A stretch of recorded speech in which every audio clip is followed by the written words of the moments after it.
Hi there, my name is Mr. Pete. I am a 4th grade teacher and I'm currently reading Louis Sachar's Holes, an amazing book. And we have, every chapter seems to be coming at us with all of this amazing detail.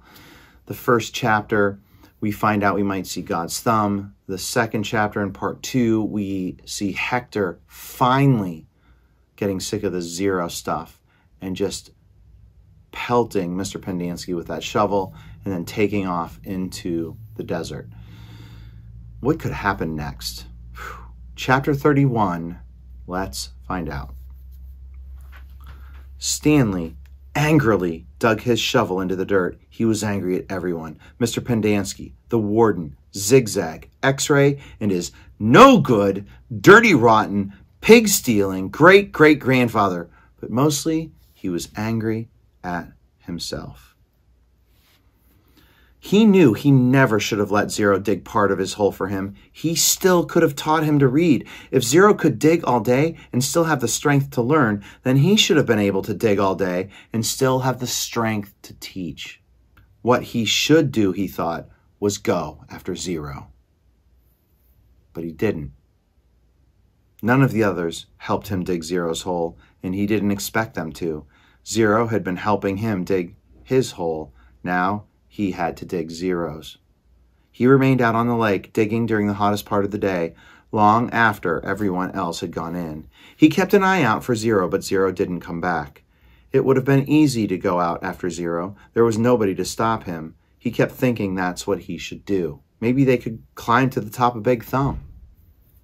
If it wasn't too far away, and if it was really the same place where his great-grandfather found refuge, highlight, vocabulary word, refuge is finding a safe place.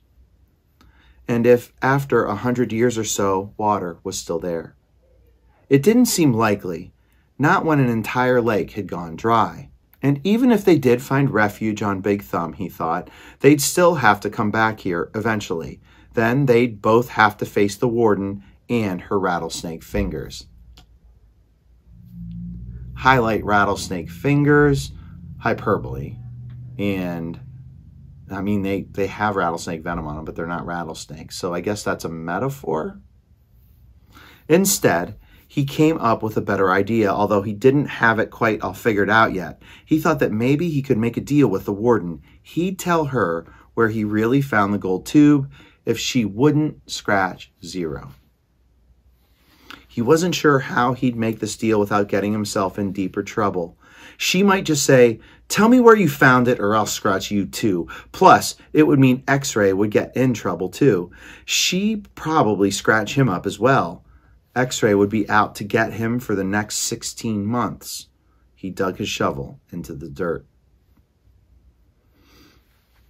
By the next morning, Zero still hadn't returned.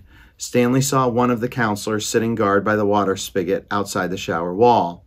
Mr. Pendanski had 2 black eyes and a bandage over his nose. "I always knew he was stupid," Stanley heard him say.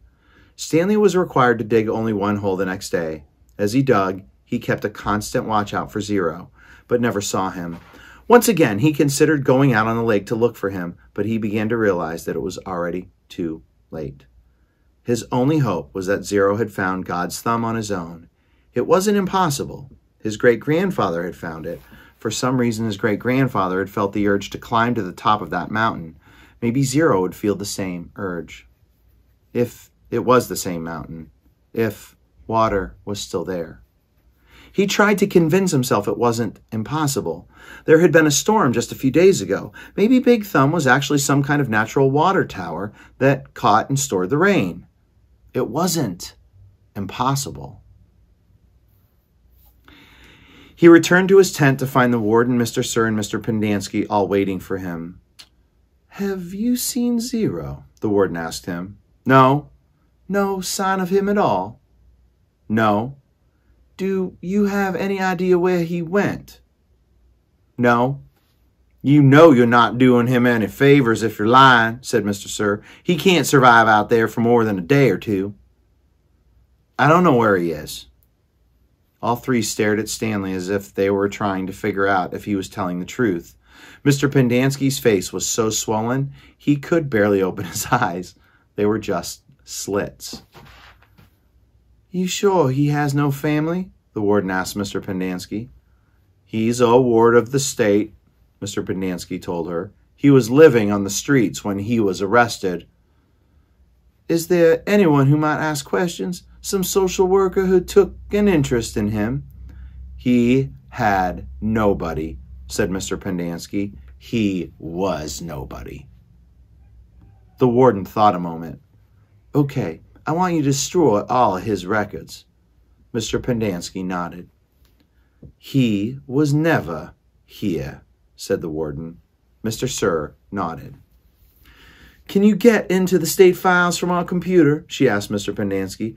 I don't want anyone in the AG's office to know he was here.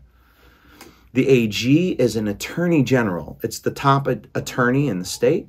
Okay, so that's the AG.